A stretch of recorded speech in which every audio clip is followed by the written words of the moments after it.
Es probablemente uno de los 5 seres humanos más significativos que jamás haya vivido. Gaius Octavius, comúnmente conocido como Octavio, pasó toda su vida en el corazón palpitante de la política romana. Como sobrino nieto de Julio César, primero apoyó a su famoso pariente en sus campañas de conquista antes de convertirse en el ángel vengador que asesinó a los asesinos de César y ascendió a una posición de liderazgo en el segundo triunvirato. Luego, libró una guerra con Marco Antonio y Cleopatra, una guerra que determinó el destino de Roma misma. Sin embargo, aunque esta épica historia por sí sola sería suficiente para llenar cualquier video de longitud normal, solo fue un preludio para la acción real. Porque no sería como Octavio que el nombre del niño pasaría a la historia, sino como Augusto, el primer y más grande emperador romano. Aunque nunca utilizó el término emperador él mismo, fue bajo la vigilancia de Augusto que todo lo que asociamos con el Imperio Romano tuvo lugar. Fue él quien desmanteló la República, transformó una burocracia moribunda en una superpotencia duradera y lideró una familia que produciría algunos de los gobernantes más infames de la historia. Cuando Gaius Octavius nació el 23 de septiembre del 63 a.C., lo hizo en un mundo que ya estaba al borde de desaparecer. Estos fueron los últimos años en los que uno podía convencerse de que la vida era normal en la República Romana, los últimos años antes del primer triunvirato, antes de las guerras de César, antes de la transición sangrienta al Imperio Romano. Sin embargo, nadie que presenciara el nacimiento del niño podría haber imaginado que sería el beneficiario de todo este caos. Octavio no venía de circunstancias humildes. Su padre, también llamado Gaius Octavius, era un miembro de la pequeña nobleza en Belitrae y tuvo la fortuna de casarse con la sobrina de Julio César. Aunque César aún no era el coloso histórico que conocemos hoy, estaba en camino hacia allí. Pero Octavio nunca vio mucho a su tío abuelo César en su infancia. A los 4 años, su padre murió, dejándolo bajo el cuidado de su abuela, Julia Manor, quien era la hermana de César. Teóricamente, esto acercaba a Octavio a uno de los hombres más poderosos de Roma, pero en la práctica, César no prestó mucha atención al niño. Octavio era un niño débil y enfermizo, y estaba demasiado apegado a su madre, cualidades que los romanos machistas despreciaban. Sin embargo, demostró tener un don para hacer amigos con personas que tenían habilidades que él carecía, como el atlético y poderoso Marco Agripa. Pero Octavio también tenía un secreto, una ambición que ardía tan intensamente que podía eclipsar el sol. A medida que Octavio crecía, comenzó a ganar reconocimiento.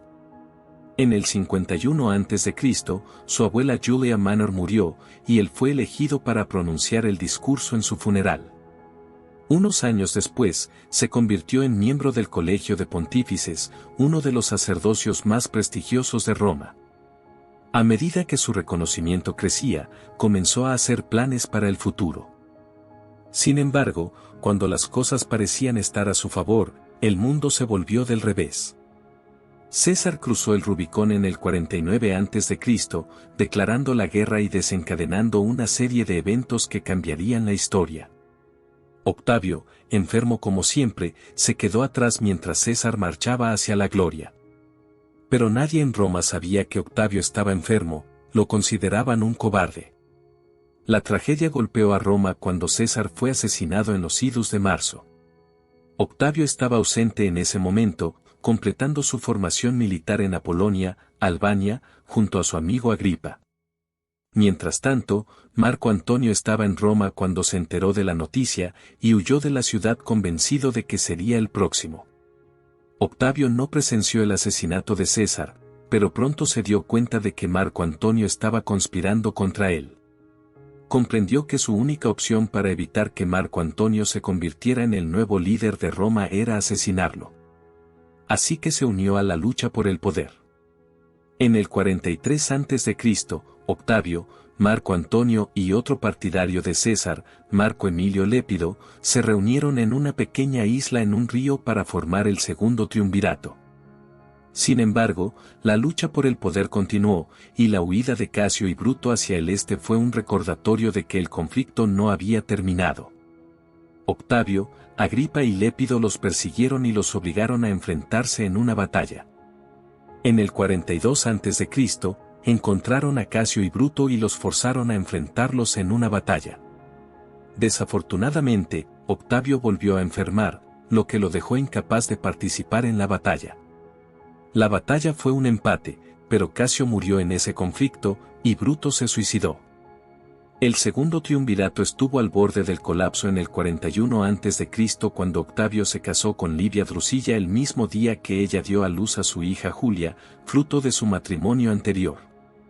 Esto resultó en un divorcio rápido de su esposa anterior y un matrimonio con Livia.